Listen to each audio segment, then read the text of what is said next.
یہ وہ چیزیں نہیں ہیں، انٹرنیٹ کی سہولت ہے، کچھ ہے، وہ جنگل کے اندر ہے.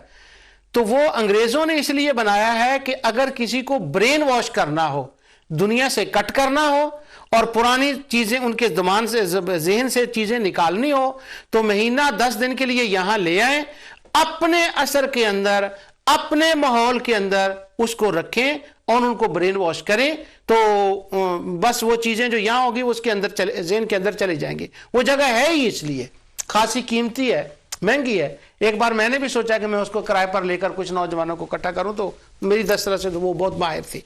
خیر ان کے پیچھے تو بڑی مددیں ہوتی ہیں.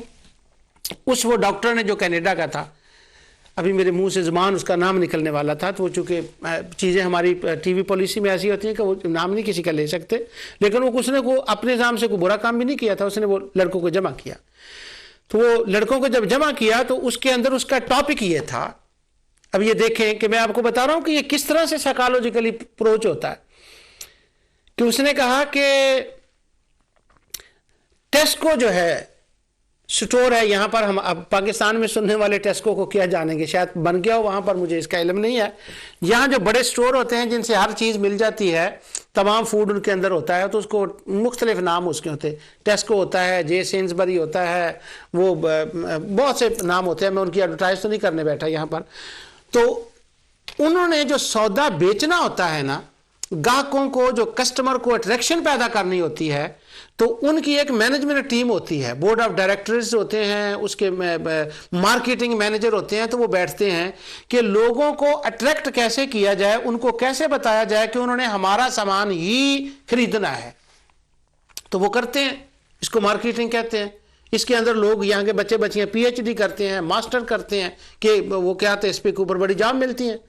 تو اب وہ جو ٹیسکو والے، جے سینسبری والے یا دوسرے لوگ جتنے مارکیٹنگ والے کرتے ہیں، اس ڈاکٹر نے جو کینیڈا کا تھا، اس نے اس کے اوپر سوچا اور کہا کہ ہمیں بھی ایک ذرا اٹریکشن پیدا کرنی چاہیے اپنے کام کے اندر، کہ یہ لوگ جو شرک اور بدعت کرتے ہیں ان کو ہم کیسے اٹریکٹ کریں. اگر جا کر ان کو صرف یہ کہہ دیں نا سیدھے کہ یہ کام تو بدعت ہے اور یہ کام شرک ہے تو یہ نہ کرو، تو وہ نہیں سنیں گے. تو اس نے تقریباً 28 یا 29 ڈیز کا کورس تھا. پورے کورس کے اندر تقریباً 100 لڑکے جو تھے وہ یورپ سے آئے، انگلینڈ سے آئے. ان کو یہ ٹرینڈ کیا گیا کہ جب لوگوں کو تم نے جا کر واضح و نصیحت کرنی ہے تو ٹیکٹکس کیا یوز کرنے ہیں، کس طرح سے کرنے ہیں. ایک طرف وہ ٹیسکو والوں کا بتاتا، ایک طرف وہ دوسروں کا بتاتا، اپنا پھر بتاتا، ان کا کمپیئر کرتا. میں نے جب اس کی ایڈورٹائز پڑھی تو میں نے اپنا وہ ایک تھا کوئی میرا عزیز بھی، میں نے اس کو بھیج دیا کہ وہ جائیں اور وہ سارا لے کر لائیں. وہ بھی گیا، اس نے فیس پوری پیدا کی اور وہ لائے. اس پورے لیکچر کے اندر اسلام اور قرآن اور احادیث کی تعلیم تقریباً 30% ہوگی. کچھ آیات وہ سلیکٹڈ، سارا اس کے اوپر تھا کہ شرک اور بدع حرام، اس کو ختم کیسے کرنا ہے اور اس کو امپروو کیسے کرنا ہے اور اس کو کس طرح سے کرنا ہے. اب اس کے اندر میں وہ ساری لیکچر نہیں آپ کو بتانا چاہتا، صرف میں یہ بتانا چاہتا ہوں کہ لوگ اپروچ کس طرح سے کرتے ہیں. پہلے وہ بدع کے لفظ کو ایک ڈراؤنا لفظ بناتے ہیں، شرک کے لفظ کو ایک ڈراؤنا لفظ بناتے ہیں. پہلے بدعت کے رد میں جو حدیث، جو خارجیوں کے رد میں حدیث ہیں، جو خارجیوں کے رد، ان کی بدعتوں کے بارے میں امام بخاری مسلم نے لکھا ہے، جس کی میں تفصیل انشاءاللہ آگے جا کر تفصیل سے بیان کروں گا. پہلے وہ ان کو بیان کرتے ہیں اور پھر وہ اس کے بعد کہتے ہیں کہ یہ جو دودھ کا گلاس رکھا اور 3 بار قل واللہ پڑھا، یہ بدعت ہے. اب وہاں جو باتیں بیان کی گئیں ان کے اندر جمعرات کا ختم زیر بحث آیا. تو جمعرات کے ختم کے اوپر یہ کہا گیا کہ بات یہ ہے کہ جمعرات کا جو ختم ہے لوگ دیتے ہیں، یا 11ویں کا جو ختم ہے، وہ کہنے لگے مسجدوں کے اندر جائیں اور جا کر پہلے بدعت کا نام نہ لیں، شرک کا نام پہلے نہ لیں. کیا کریں؟ تو ٹریننگ کے اندر یہ تھا کہ آپ جائیں، نفسیاتی طور پر سائیکالوجیکلی لوگوں کے ذہن کو اپروچ کریں. ان کو کہیں جی دیکھیں، پاکستان کے اندر، بنگلہ دیش کے اندر، ہندوستان کے اندر، یمن کے اندر، موراکو کے اندر کتنے غریب لوگ ہیں. ہم یہاں انگلینڈ میں تو الحمدللہ اچھا خاصا کھانا کھاتے ہیں، تو آپ یہاں یہ کیا کر رہے ہیں، وہاں کیوں نہیں بھیج دیتے آپ؟ یہ دیکھیں نا، آپ نے کھانا پکایا، گوشت پکایا، اور یہ 10 بندے جو آپ نے بلائے ہیں یہ تو سارے ہی کھاتے پیتے ہیں، ہر روز اپنے گھر میں چکن نہیں کھاتے، گوشت نہیں کھاتے، کوکا کولا نہیں پیتے، ان کو کیا ضرورت ہے؟ آپ ایسا کریں، یہ جو ہے نا یہ سارے، یہ آپ وہاں لے جائیں اور وہاں ان کو غریبوں کو جا کر دیں۔ سبحان اللہ۔ تو جب آپ ان کے ذہن میں یہ بات پہلے ڈالیں، پھر اس کے بعد یوں کہیں کہ یہ جو آپ نے کیا ہے، کھانا پکایا اور وعظ و نصیحت کی اور بعد میں کھانا دیا، کیا رسول اللہ صلی اللہ علیہ وسلم نے یہ کیا؟ صحابہ نے یہ کیا؟ تابعین نے یہ کیا؟ تبع تابعین نے یہ کیا؟ تو جب انہوں نے یہ کام بھی نہیں کیا اور غریبوں کی بھی اس کے اندر بھلائی ہے، تو آپ وہ کام کیوں نہیں کرتے جس کی بھلائی بھی ہو اور بدعت بھی نہ ہو؟ اور ساتھ بدعت کی یہ تینوں حدیثیں سنا دیں کہ جو بندہ بدعت کرتا ہے وہ جہنمی ہے، وہ دوزخی ہے، وہ دوزخ کا کتا ہے، اللہ رسول اس سے ناراض ہیں، وہ خدا رسول کا باغی ہے۔ یہ جتنی حدیث ہیں نا مسند ابو یعلا کی، وہ ساری اس کے سامنے رکھ دیں۔ اس نے مسند ابو یعلا کے اندر جو حدیث ہیں اس کے بدعت کے بارے میں، بخاری میں جو ہے وہ ساری ان کو لکھوا دیں۔ اب یہ دیکھیں، اب وہ بندہ بدعت سے بھی ڈرا اور سائیکالوجیکلی بھی اس کے اندر وہ ایک پیغام چلا گیا۔ سبحان اللہ۔ اس طرح سے ان کا خیال ہے کہ یہ اپروچ کریں اور لوگوں کو بدعت سے ڈرائیں، یعنی سائیکالوجیکلی اس کے اوپر اپروچ کریں۔ اس طرح سے وہ کورس ہوا۔ اب میں آپ کو یہاں ایک لطیفہ سنا دوں، پھر میں آگے بات بتاتا ہوں اس کے کورس کی، اور آگے میں آیات جو میں نے پڑھنی وہ تو وہیں رہے گی، میں کہیں اور طرف چلا گیا۔ ایک پرانے زمانے میں جو بوڑھے لوگ ہوتے تھے وہ کیا کرتے تھے کہ ان کے پاس کوئی پیسہ ہوتا، روپیہ یا ٹھیانی یا چوانی اس زمانے میں اس کو کہتے تھے، تو وہ اپنے باندھ کر رکھتے، چھپا کر اپنے کپڑوں کے اندر، وہ چادر پہنتے تھے اس کے اندر کہیں سے اس کو ٹائٹ کر لینا، یا کسی اندر کے ایک خفیہ جو جیب ہوتی تھی اس کے اندر رکھ لینا۔ تو وہ کوئی بندہ تھا، فوت ہونے لگا، تو اس کے اندر وہ ایک روپیہ تھا، یا 100-200 سال پہلے کی بات ہے، تو اس زمانے میں روپیوں کی ویلیو تو شاید آج کے 5000 کے برابر ہو۔ تو وہ روپیہ اس نے رکھا ہوا تھا اندر، اس کا بیچارے کا آخری وقت آ گیا۔ اب جب وہ بوڑھے فوت ہوتے تھے تو ہر بندے کی کوشش یہ ہوتی تھی کہ اس کے کپڑوں کو چیک کرے تاکہ وہ جو روپیہ ہے نا، یا 2 روپے یا 10 روپے جو بھی ہوتا تھا وہ نکالے۔ تو لوگوں کو پتہ بھی نہیں ہوتا تھا کہ کتنے پیسے ہیں یا کہاں ہیں۔ تو وہ جو بوڑھا بندہ تھا اس کے پاس روپیہ تھا، تو اس کے ایک بھتیجے کو پتا تھا کہ اس کے پاس ایک روپیہ ہے اور اس نے چھپا کر رکھا ہوا ہے۔ اب وہ اس کا آخری وقت آ گیا تو وہ بالکل آخری سانسوں پہ پہنچ گیا، بوڑھا بیچارہ فوت ہونے لگا، اس کی روح نکلنے لگی۔ اب یہ جو اس کا بھتیجا تھا نا، اسے علم تھا اس کے پاس وہ روپیہ ہے۔ اب اگر یہ نکالے تو پھنستا تھا، کیسے نکالے وہ لوگوں کو پتہ چلتا اور وہ بھی حصے دار بن جاتے، اور لوگ تانا بھی دیتے ہیں کہ حیا کر، ابھی تو وہ فوت بھی نہیں ہوا تو وہ نکال رہا ہے۔ تو وہ کھڑا ہوا تو رونے سا اس نے رونے والا منہ بنا لیا۔ جب رونے والا منہ بنا لیا تو رونے والا منہ بنا کر وہ اس کے اوپر کھڑا ہو گیا۔ جب کھڑا ہوا تو وہ اس کے اوپر کھڑا ہو کے رونے لگا، ہائے چاچا جی آپ دنیا سے جا رہے ہیں، تو وہ گر پڑا اس کے اوپر۔ جب گر پڑا نا تو لوگوں کو کہتا ہے آنکھیں بند کر کے کلمہ پڑھو، تو لوگوں نے آنکھیں بند کر کے کلمہ پڑھنا شروع کر دیا، اور اس نے آرام سے وہ اس کے اندر سے جو لا الہ الا اللہ محمد رسول اللہ پڑھنے کے دے کر نا اس کو اٹریکشن ظاہر کر کے تو روپیہ نکال لیا۔ اب کلمہ پڑھنا اپنی جگہ پر درست ہے، کلمہ پڑھنا ثواب ہے، اور جو دنیا سے بندہ جا رہا ہے اس کے پاس کلمہ پڑھنے کا حکم بھی ہے کہ تم کلمہ پڑھو تاکہ اس کی زبان پہ جاری ہو جائے۔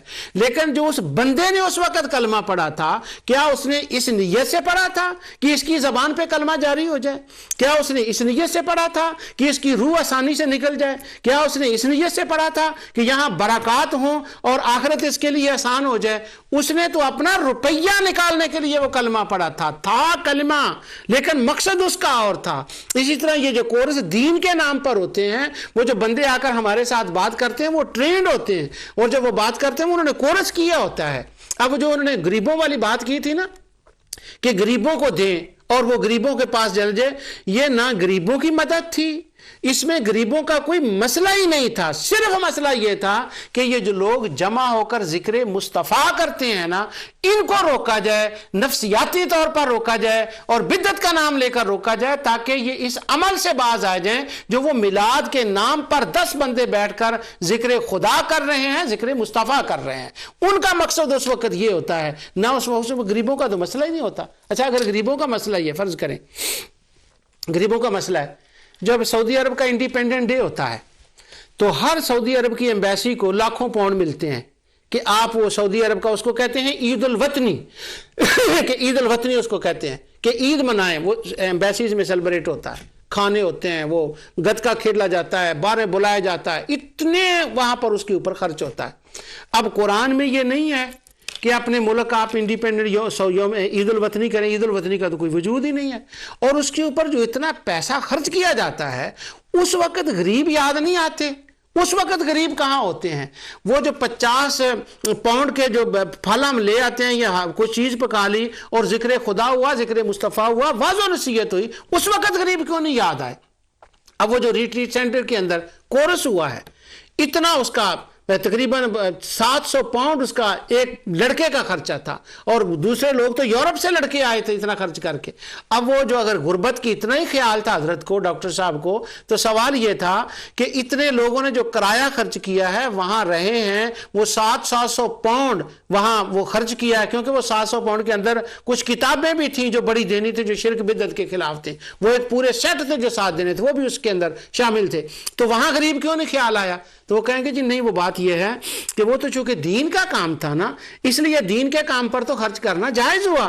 ہم کہتے ہیں حضور جب میلاد ہوتا ہے اس میں ذکر خدا ہوتا ہے, ذکر مصطفیٰ ہوتا ہے, عمل صالح ہوتا ہے, لوگوں کو ایمان کی تازگی ملتی ہے, وہاں سے علم حاصل ہوتا ہے. جس طرح سے ریٹریٹ سینٹر کے اندر 1200-1400 پاؤنڈ خرچ کرنا جائز ہے, وہاں غریبوں کا خیال نہ آئے تو درست ہے, وہ بدعہ نہیں بنتا. اسی طرح یہ بھی بدعہ نہیں بنتا, لیکن خواہ وہ بدعہ کا ایک روب جو ہے نا وہ ڈال دیتے ہیں کہ نہیں جی وہ بدعہ ایک ہے.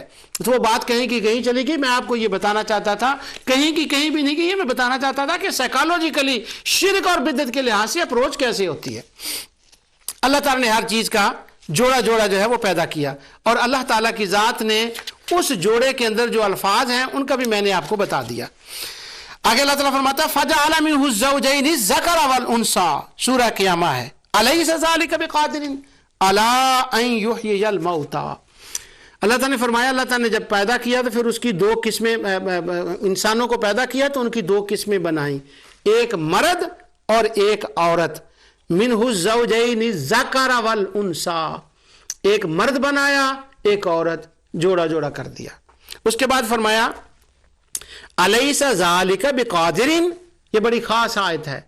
اس کا بیان تو جب میں توحید اور رد شرک پر انشاءاللہ پروگرام شروع کروں گا, یہ ساری تفصیل اس میں بتاؤں گا, لیکن یہاں اشارہ سن لیں. الیس ذالک بقادر علی ان یحیی الموتیٰ. اللہ تعالیٰ فرماتا ہے جب اس نے ہر چیز کو بنایا, آسمان کو بنایا, زمین کو بنایا, دریاؤں کو بنایا, پہاڑوں کو بنایا, تمہیں بنایا, اور تمہارے اندر میل اور فیمیل کو بنایا, تو آگے اللہ تعالیٰ فرماتا ہے پھر تم بھلا کیسے کہتے ہو کہ وہ کائنات کے فنا ہونے کے بعد وہ دوبارہ اس کے اندر طاقت نہیں ہے, قدرت نہیں ہے, وہ مردوں کو زندہ نہیں کر سکتا. یہ بدبختو, جب میں نے سارے اس جہان کو بنا لیا, الیس ذالک بقادر علی ان یحیی الموتیٰ, تو پھر پنا وہ اس پر وہ قادر نہیں ہے کہ وہ مردوں کو دوبارہ زندہ کرے. جس طرح سے وہ جوڑا بنانے پر قادر ہے, اسی طرح وہ قیامت کو دوبارہ مردوں کو زندہ کرنے پر قادر ہے, اسی طرح وہ دوبارہ کائنات کو بنانے پر قادر ہے. لوگ جلدی سے شرک مشرک کہہ دیتے ہیں لوگوں کو, یہ شرک ہوتا ہے جب یہ کسی کا عقیدہ ہو تو تب وہ شرک بنتا ہے. اس کی انشاءاللہ تفصیل آگے آئے گی. نا جی وہ ایک ہی چیز ہے, یہ حسنہ اور کہاں سے آپ نے نکال لیا. اب اللہ سنیں حسنہ کے, میں بتاتا ہوں آپ کو. قرآن کریم کی آیت سورہ انعام کی اور آیت نمبر 160. حسنہ اور سیئہ ہوتی ہے, بدعہ حسنہ اور سیئہ ہوتی ہے, جوڑوں کا وجود ہوتا ہے. اللہ تعالیٰ نے فرمایا من جاء بالحسنۃ, لفظ سن لے, اب تو وہ اصل لفظ آ گئے. من جاء بالحسنۃ فلہ عشر امثالها ومن جاء بالسیئۃ فلا یجزی الا مثلها وهم لا یظلمون. اللہ تعالیٰ نے فرمایا جو کوئی خدا کے حضور نیکی لے کر آئے گا, وہ چونکہ میں ترجمہ ان کا پڑھ رہا ہوں کنگ فہد کا, یعنی انہوں نے خود نہیں کیا کنگ فہد نے, وہ جو ترجمہ حافظ صلاح الدین یوسف صاحب کا اور محمد جوناگڑھی کا ہے, جو میں ہمیشہ ازالہ شبہات میں پیش کرتا ہوں, وہی ترجمہ میں کر رہا ہوں کہ جو خدا کے حضور نیکی لے کر, حسنہ لے کر آئے, اس کو اسی طرح کی نیکیاں ملیں گی. وَمَنْ جَاءَ بِالسَّيِّئَةِ اور جو برائی لائے گا اس کو ویسی ہی سزا ملے گی، کسی پر ظلم نہیں کیا جائے گا۔ یہ تو آیت کا ایک مفہومی سا ترجمہ تھا۔ اب جو بات میں اس سے سامنے لانا چاہتا ہوں وہ یہ ہے کہ جیسے ہر چیز کا جوڑا ہے، اسی طرح ایک حسنہ ہوتی ہے، ایک سیئہ ہوتی ہے، اسی طرح ایک بدعہ حسنہ ہوتی ہے اور ایک سیئہ ہوتی ہے۔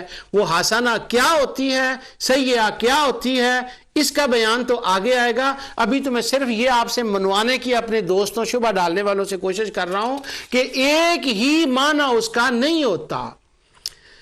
یہ جو اللہ تعالیٰ نے کرم فرمایا ہم پر کہ ہم ایک حسنہ کریں، ایک نیکی کریں، تو عشر امثالہا 10 نیکیاں ویسی اللہ تعالیٰ عطا فرمائے گا۔ یہ کرم کیسے ہوا؟ کبھی کبھی تو ناظرین ازالہ شبہات کے کہتے ہوں گے کہ یہ درمیان سے کوئی نہ کوئی اور بات وہ لے آتا ہے، یہ بات مجھے آگے گزرنے نہیں دیتی۔ وہ بات یہ ہے، یہ بھی مسئلہ ہمارے خوارج کا ہے۔ یہ جتنی ہم صفائی کر رہے ہیں، ازالے کر رہے ہیں، یہ ہماری انہی دوستوں کی مہربانی ہے۔ ان میں سے ایک خوارج کے لوگ ہیں، وہ کہتے ہیں کہ نبی کریم صلی اللہ علیہ وسلم جب معراج پر گئے، تشریف لے گئے، اللہ کے بار حضور حاضر ہوئے، تو اللہ تعالیٰ نے 50 نمازیں دیں، واپس آئے، پھر گئے۔ تو جب وہ پھر گئے واپس، اب مجھے ایک اور بات ستانے لگی یہاں پر، میں وہ بھی آپ کو سنا دیتا ہوں۔ چلو دونوں باتیں سنا دیتا ہوں۔ ان کا یہ خیال ہے، وہ کہتے ہیں کہ یہ حدیث جو ایک خوارج ہے نا، وہ تو یہ کہتے ہیں حدیث ہی من گڑت ہے۔ وہ کہتے ہیں یہ بلا اللہ کو جب پہلے پتا تھا کہ اللہ تعالیٰ کو پتا تھا کہ آخر میں 5 ہی رہنی ہے، تو اللہ نے پہلے 50 دی کیوں؟ اور پھر جب اللہ کو پتا تھا کہ یہ بار بار کہیں گے تو میں نے نیچے کرنا ہے 5 رہنے، تو کیوں ایسا اللہ نے کہا نہیں، کام ہی کیوں کیا؟ اللہ تعالیٰ نے کیوں ایسا کیا؟ 50 دی کیوں جب آخر میں رہنی تھی؟ اس کا ایک تو وہ مسئلہ ہے جو ہمارے اہل علم پیش کرتے ہیں اکثر و بیشتر، کہ موسیٰ علیہ السلام کی دعا تھی، وہ ان کو دیکھنا چاہتے تھے، وہ تو الگ مسئلہ ہے۔ اصل مسئلہ یہ تھا، اللہ تعالیٰ کی ذات کو سب سے بڑی چیز، سب سے بڑی چیز جو بندے کا عمل پسند ہے، وہ یہ ہے کہ اللہ بندہ اللہ سے مانگے۔ ام المومنین سیدہ عائشہ صدیقہ رضی اللہ تعالیٰ عرض کرتے ہیں، یا رسول اللہ، اگر میں لیلۃ القدر کو پالوں تو کیا طلب کروں؟ تو حضور نے جو حضرت عائشہ کو دعا دی ہے، اس دعا کے اندر یہ تعارف ملتا ہے کہ اللہ تعالیٰ کس چیز کو پسند فرماتا ہے۔ اللہم انک عفو تحب العفو، اللہ تعالیٰ سب سے زیادہ اس چیز سے محبت کرتا ہے کہ اس کے بندے اس سے مانگیں، اس سے طلب کریں اور اللہ ان کو عطا کرے۔ اب اللہ تعالیٰ کی ذات کو پتا تھا کہ آخر میں 5 رہیں گی، پر اللہ تعالیٰ یہ چاہتا تھا کہ میرا حبیب بار بار آئے اور مجھ سے بار بار مانگے، اور اس کے مانگنے پر میں بار بار اسے عطا کروں۔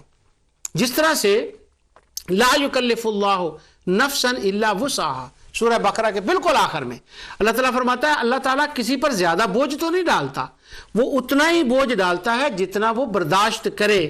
اب اللہ تعالیٰ نے پہلے تو یہ خود فرما دیا میں بوجھ ڈالتا ہی نہیں ہوں جتنا وہ برداشت کرتا ہے، بس۔ اب نیکسٹ آیت میں دیکھیں کیا ہے، اللہ فرماتا ہے ربنا ولا تحملنا ما لا طاقت لنا به، لوگو مجھ سے مانگو، مجھ سے طلب کرو، مجھے کہو کہ یا اللہ ہم پر وہ بوجھ ہی نہ ڈال جو ہم برداشت نہ کر سکیں۔ ابھی پہلی آیت میں تو یہ کہا ہے لا یکلف اللہ نفسا الا وسعہا، کہ وہ بوجھ ڈالتا ہی نہیں ہے، تو جب وہ ڈالتا نہیں تو مانگنے کی کیا ضرورت ہے؟ وہ اس لیے کہ اللہ فرماتا ہے میں ڈالتا نہیں ہوں، تمہارے طلب کرنے پر میں نہیں ڈالتا، لیکن میں یہ چاہتا ہوں کہ جو میں نہ ڈالوں نا، وہ تمہارے مانگنے سے نہ ڈالوں، جب تم مجھ سے مانگو تو میری رحمت کو دینے میں مزہ آتا ہے۔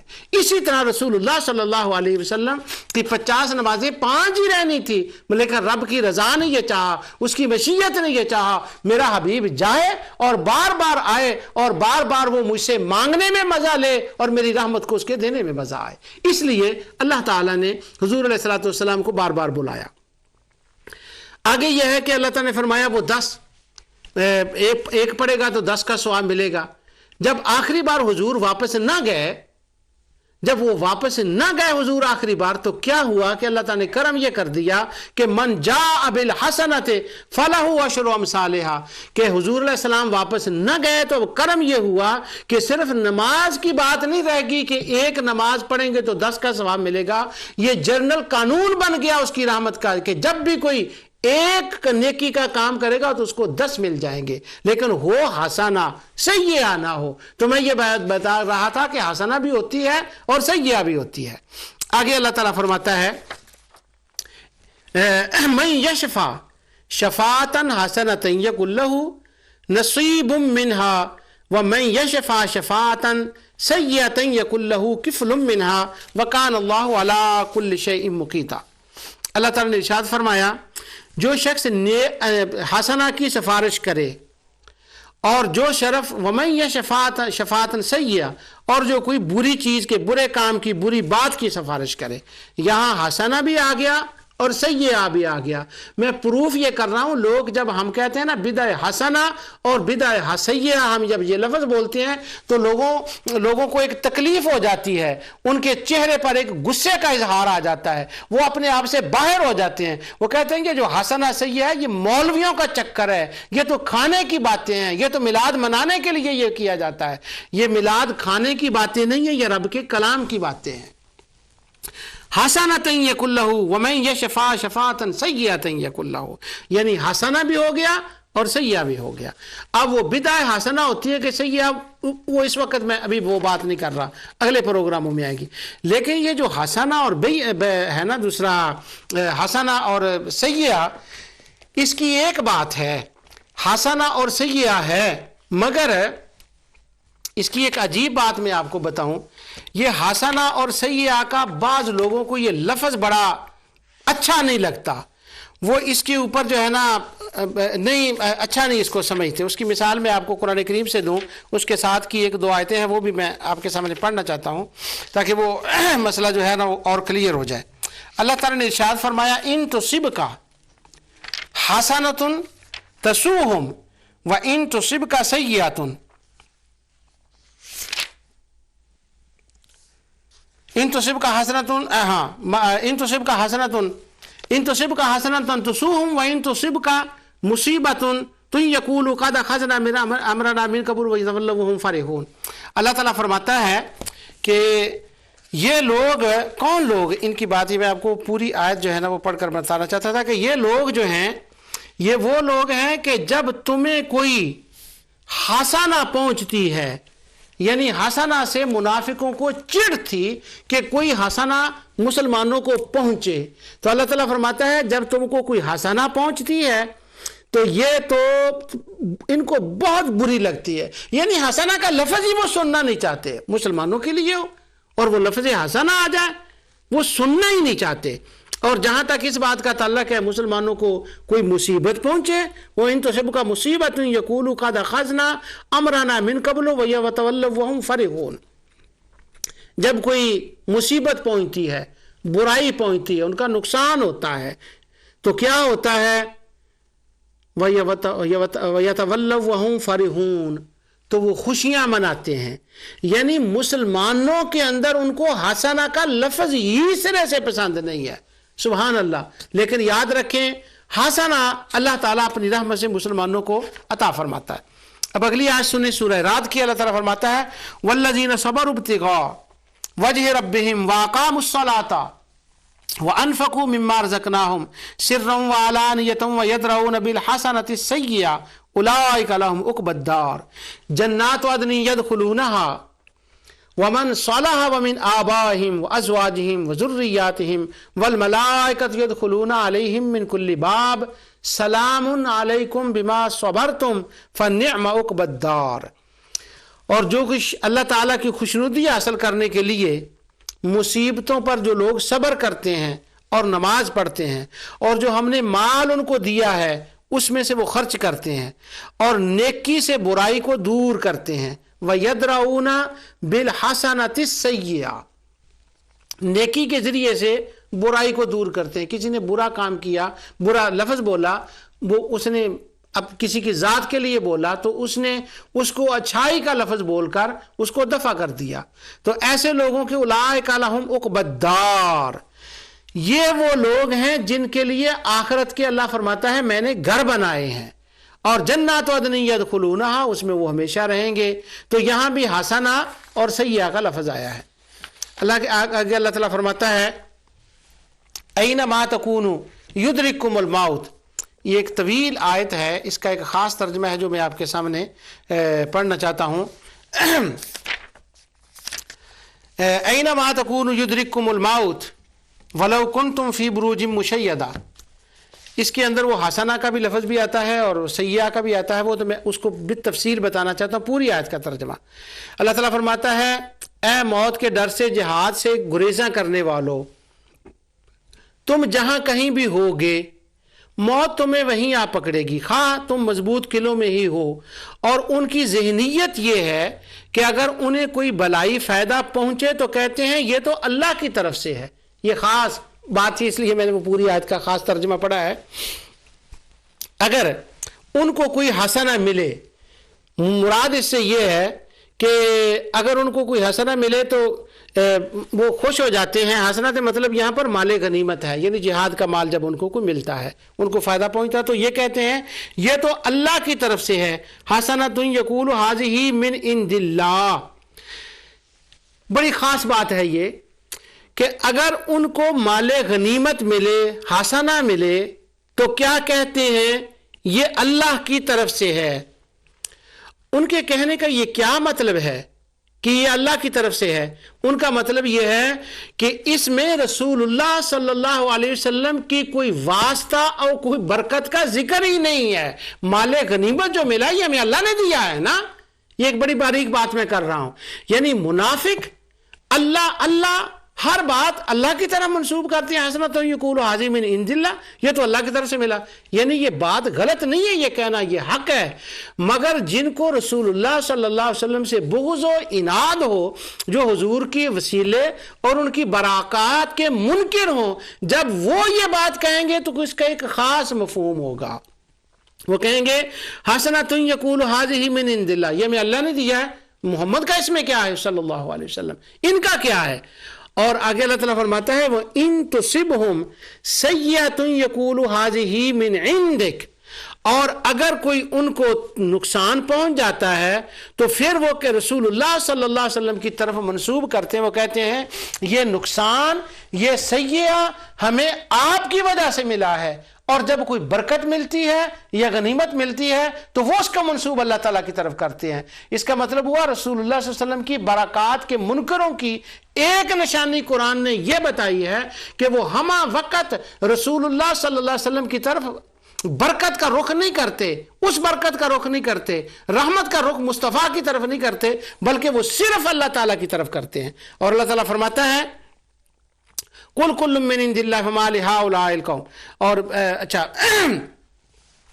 اب وہ مجھے اشارہ ہو گیا کہ جلدی کریں، ما اصابک من حسنۃ فمن اللہ وما اصابک من سیئۃ فمن نفسک، اے انسان اپنی تربیت تو یوں کر کے جب تجھے کوئی بلائی پہنچے تو سمجھو کہ اللہ کی طرف سے ہے، اسے اپنے حسن تدبیر کی طرف منسوب نہ کر، اور جب تجھے کوئی برائی پہنچے تو سمجھو تیری اپنی طرف سے ہے، یعنی اپنی خرابی نفس کی طرف منسوب کر۔ اور اے محبوب ہم نے آپ کو تمام انسانوں کے لیے رسول بنا کر بھیجا ہے۔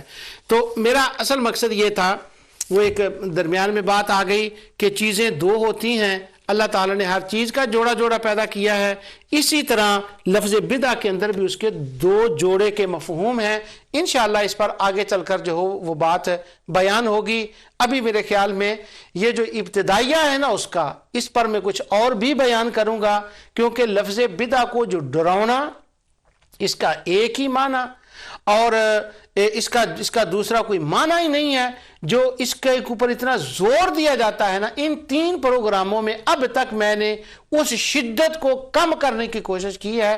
ابھی انشاءاللہ میرا خیال ہے ایک آدھا پروگرام میں اور کروں، تاکہ شاید یہ اتنا جو گرمی ہے نا اس کے اندر کچھ کولنس کوئی پیدا ہو جائے، اور میں اللہ کے حضور دعا گو ہوں کہ اللہ تعالیٰ میری ان باتوں میں برکت فرمائے اور لوگوں کے دل و دماغ تک پہنچا دے، اور اس پہ عمل کرنے اور اس پہ عقیدہ رکھنے کی توفیق عطا فرمائے۔